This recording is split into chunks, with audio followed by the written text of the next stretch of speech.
kerja. Next. Sebelumnya di sini udah ada yang pernah tahu apa itu di budaya K3 dalam lingkungan kerja? Belum ya. Nah, nanti di sini materi hari ini selain tentang budaya K3, tujuannya adalah untuk memahami definisi dan manfaat tentang K3. Singkatan dari K3 ada yang tahu? Kesehatan, keselamatan kerja. Kesehatan dan keselamatan kerja. Terus nanti yang kedua akan menyebutkan untuk ciri-ciri dan juga contoh dari budaya K3, dan yang lain adalah dapat menganalisis masalah. Nah, nanti kita akan bersama-sama membedah sebuah masalah tentang penerapan budaya K3 pada sebuah organisasi. Next. Menurut kalian, apa sih ciri-ciri dari lingkungan kerja yang aman dan sehat? Ada yang tahu? Ada asuransi. Boleh, ada asuransi. Yang lain? Ada peraturan kerja. Yang kelihatan mata apa coba? Iya, boleh pakai APD. Kalau kita sebagai seorang yang bekerja di sebuah kantor, P3K. Betul, ada kotak P3K. Terus yang paling kelihatan lagi yang warna merah? Ini alatnya. Ya, ada untuk K3 ya. Saatnya jam ke-6 dimulai. Next, di sini ada video bisa diperhatikan.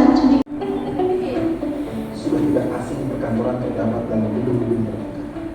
Keadaan darurat seperti kebakaran, gempa bumi bisa saja terjadi. Nah, tadi dari video itu, dari yang pertama muncul, terlihat apa? Salah satu contoh dari K3 di perkantoran. Yang pertama, ya apa aja?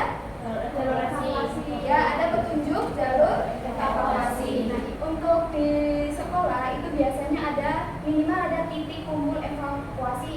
Itu biasanya alhamdulillah kalau misalkan ada gempa bumi, bencana kebakaran maupun ada gempa bumi, itu nanti akan ada jalur di mana semua harus berkumpul.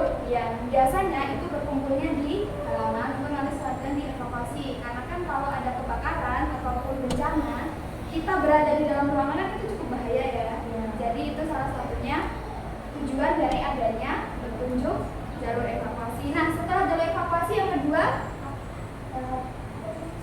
tadi apa? Yang orang duduk, kursinya harus yang sebutan lainnya ergonomis. Ergonomis itu bukan maksudnya beda dengan ekonomis ya. Ergonomis itu adalah dia harus sesuai dengan kenyamanan dan juga postur tubuh seseorang. Karena kan kalau kalian di lab, sudah pernah di lab belum? Ya. Nah, itu kan kursinya kursi sekolah. Nah, kalau nanti kalian di kantor, itu kursinya kayak yang gambar itu, beda. Dia beda lagi, dia akan mengikuti apa itu? Ya, tulang punggung. Ya, jadi nanti ketika kalian duduk, baik itu tegak maupun senderan, itu enak. Jadi berada di depan komputer lama-lama itu akan nyaman. Tapi walaupun lama, harus tetap apa tadi yang ketiga? Peregangan. Itu gunanya untuk ototnya tidak kaku ya, seperti itu ya. Terus tadi ada juga senam. Itu sebenarnya masuk ke dalam kesehatannya. Jadi biar nggak monoton dalam bekerja, itu juga bisa ditambahin dengan senam seminggu sekali atau 2-3 minggu sekali. Sampai sini ada yang mau ditanyakan dulu? Ada ya. Ini ada pengertian budaya K3. Di sini membacakan budaya K3 atau budaya kesehatan dan keselamatan kerja adalah suatu sikap, nilai, keyakinan, norma, dan persepsi yang mendasari perilaku selamat dalam penerapannya. Budaya K3 yang baik akan menciptakan lingkungan kerja yang baik dan juga nyaman. Next. Di sini ada manfaat budaya K3. Kelihatan nggak? Ya, yang kan nggak kelihatan ya, maaf ya. Nanti next akan dibagi. Di sini manfaatnya ada 3. Yang pertama, meningkatkan produktivitas. Yang kedua, untuk meningkatkan keselamatan dan kesehatan kerja. Dan yang terakhir ada meningkatkan citra perusahaan. Aku mau tanya, kenapa meningkatkan citra perusahaan merupakan manfaat dari budaya K3? Karena nanti kalau kalian terkenal punya berpasar diri sama orang. Iya, betul. Jadi kan dalam sebuah perusahaan, dan dia pasti akan punya 2 partner perusahaan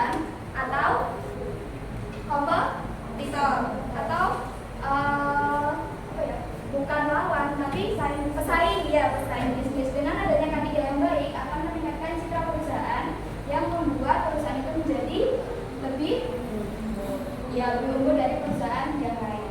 Sampai sini paham? Next, ini materi dulu, gak usah dipikirin nanti pas. Ini materi ada. Terus yang kedua ada sistem K3 yang efektif untuk mencegah terjadinya kecelakaan. Salah satu cara mencegah terjadinya bencana ataupun situasi yang tidak diinginkan. Yang ketiga ada ciri-cirinya adalah karyawan yang sadar K3 dan penerapannya. Kayak tadi, kalau udah capek di kursi peregangan dulu. Terus kalau rapat isinya nggak cuma snack-snack tapi diganti buah-buahan. Terus juga kalau misalkan seminggu sekali atau sebulan sekali ada senam. Yang terakhir dari pemimpinnya. Kenapa pemimpinnya harus proaktif? Karena nanti kalau misalnya udah dikasih peraturan tapi karyawannya nggak patuh juga sama aja. Betul. Selain itu, sebagai seorang pemimpin harus memberikan contoh dan mengedukasi mana hal yang harus dilakukan supaya karyawannya nyaman dalam bekerja. Next, di sini ada contohnya. Kalau nggak kelihatan juga nggak ada contoh. Yang satu contoh budaya K3, pemimpin perusahaan memberikan pengarahan seperti yang tadi. Jangan makan ya. Pemimpin perusahaan memberikan pengarahan K3 kepada karyawan secara rutin. Ketahuan, aku pernah jadi siswa. Yang kedua, karyawan menggunakan alat perlindungan diri sesuai standar. Apakah sebagai seorang yang bekerja di kantor kita perlu APD? Enggak. Ya enggak. APD diperlukan zamannya untuk Proyek. proyek bisa. Itu arsitektur. Arsitek bisa. Kalau di rumah sakit? Apa ada APD? Ya, kemarin waktu Iya, ya itu juga salah satu APD.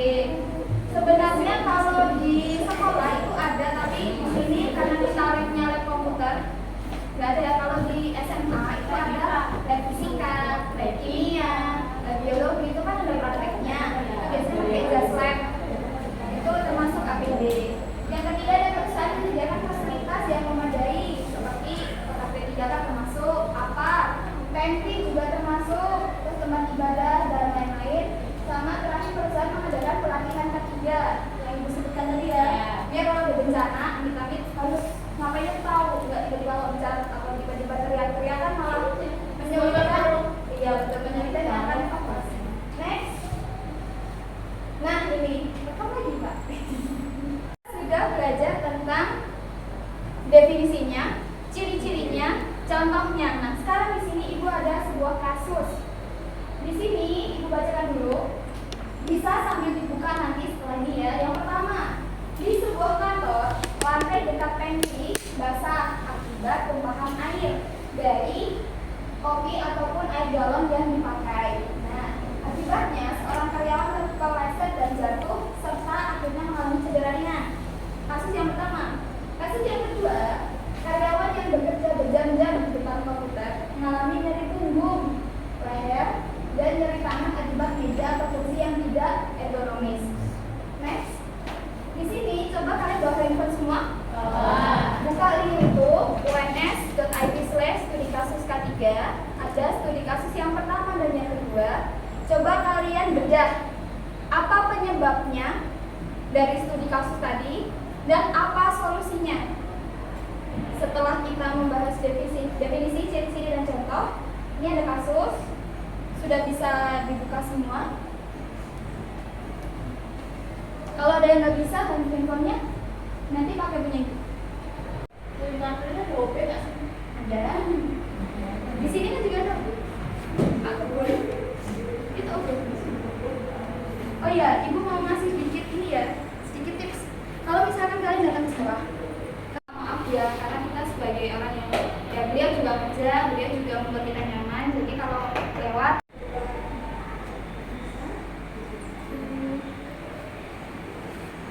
dari sini ke OB itu singkatan dari office boy. Nggak tahu kalau ada. Di bahasa Indonesianya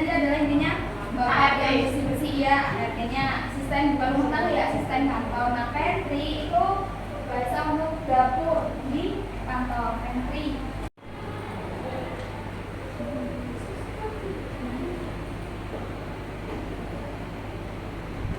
Udah ada yang selesai? Nice.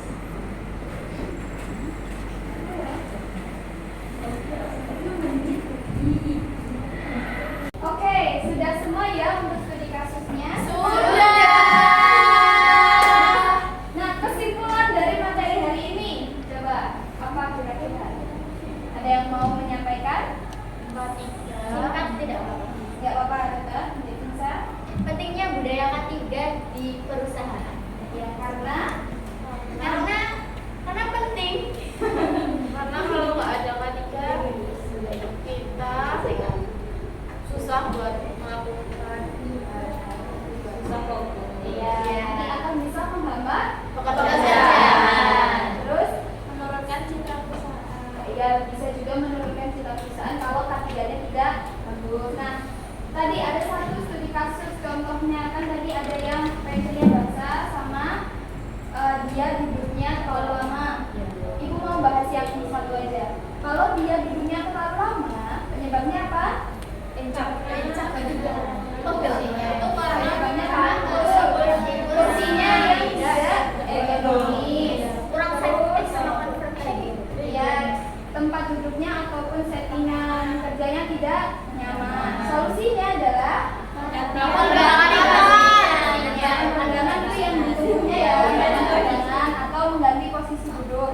Kalau ini sesuai dengan barang-barangnya, alat kerjanya diapain ya?